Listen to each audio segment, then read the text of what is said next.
Next up, another keynote speaker. We have Walker Todd, and a little background about him.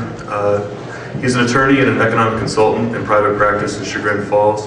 Since 1998, has been a visiting research fellow and instructor for the American Institute for Economic Research. From 1985 until September of 1994, Mr. Todd was Assistant General Counsel and Research Officer at the Federal Reserve Bank of Cleveland. From 1988 through 2000, he was an adjunct faculty member of the Cleveland Marshall College of Law, Cleveland State University. He has published extensively on banking, central banking, and monetary topics, especially those related to international debt, the International Monetary Fund, and the regulation of the banking system and financial markets. And prior to joining the Federal Reserve Bank of Cleveland, Mr. Todd was an attorney in the legal department of the Federal Reserve Bank of New York from 1974 until 1985, where he was an assistant counsel after 1980. His areas of specialization include the legal aspects of discount window and emerging lending, bankers' acceptances, letters of credit, and foreign exchange. Please welcome Walker Todd.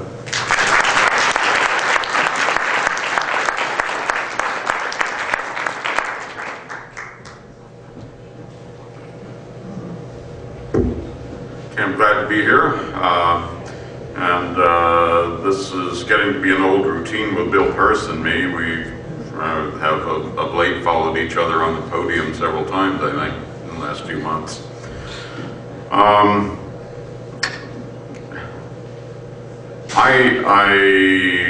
Well, Bill mentioned the book that I wrote for American Institute for Economic Research. It's called Progress in Property Rights, From the Greeks to Magna Carta and the Constitution. It's essentially a history of property rights from the beginning of time. And the book that we published is a simplified version of the teaching text we use in our summer program at AIER. There are no footnotes in this book, but the one that we have at AIER has about 200 pages of text and 100 pages of footnotes. So if you want copious annotation of all the classical sources on libertarian thought, I guess contact me at AIER and ask for the digital version of the property rights draft now that the formal text is out. I also need to correct one thing that's up on the screen. I realized just now, seeing this on the screen, that I updated my bio sketch last summer, but I switched email providers in the fall. So if you try to reach me by email, it's my full name, Walker F. Todd, no spaces or commas or dots, walkerftodd@gmail.com. Okay, phone number is the same. I thought I would follow up a little bit on the fiscal crisis, the emergency, where it came from, and how we could get out of it. Those are the main things that I've dealt with in the last 2 years.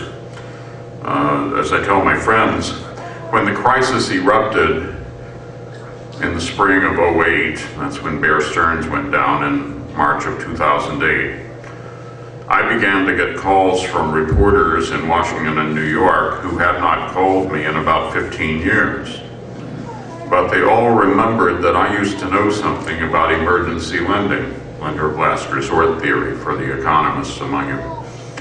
And I learned it the hard way. I was the discount window lawyer at both the Fed of New York and the Fed of Cleveland. As I used to put it, after 1974, there was no major banking crisis in the United States, no major bank failure in which I was not involved in one way or the other, peripherally, in the sense of giving advice, or directly, as in drafting legal documentations and presiding over the bank closing ceremony. So, been there, done that.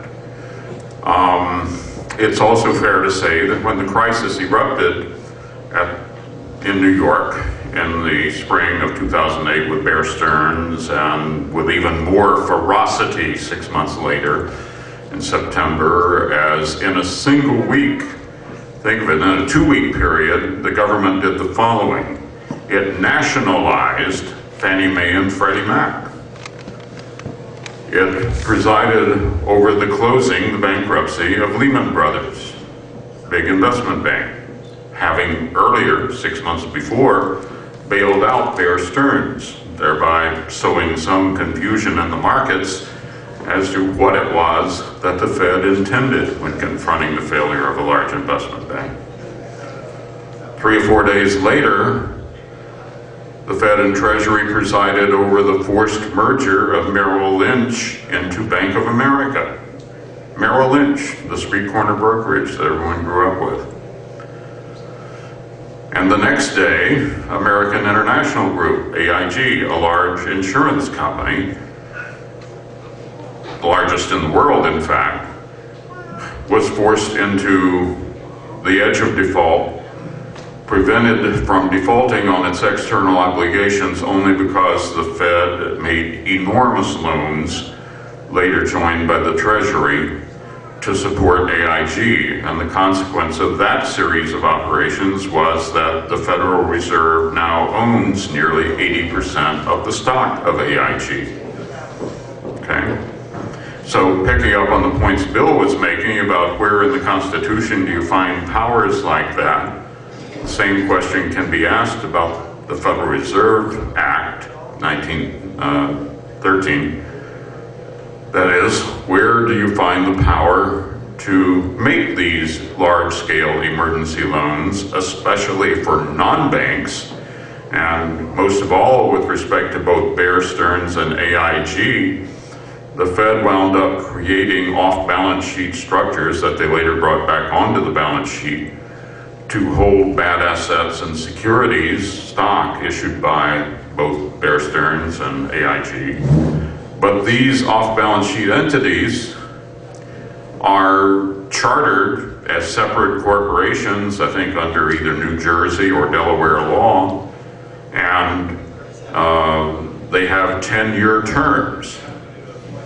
Okay? Now let's think about a basic economic proposition for a moment. And this is the bedrock of everything I've ever written on lender last resort theory. The Federal Reserve is about money, monetary policy. What's money about? Well, it's both a unit of exchange and a store of value. Do you think of money as an object of investment? Or is it the means of investment? It's the means, I hope. The Fed is turning money into the object of investment. The Fed, through its emergency lending for the large non-banks, and in the Federal Reserve Act, the particular power is located, I think it's 12 U.S.C. Section 343. In the Federal Reserve Act, it's Section 13.3. Okay? This is a special power that was added in 1932 and amended once in 1991. It was not used after 1936, before the Bear Stearns rescue.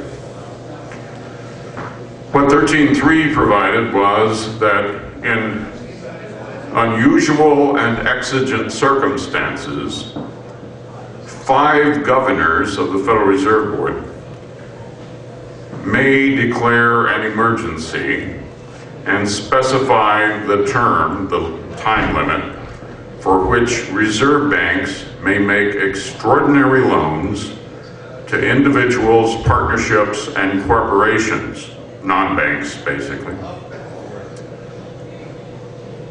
And the original language said, but those loans have to be secured to the satisfaction of the Reserve Bank by collateral of the types elsewhere made eligible for discount in the Act.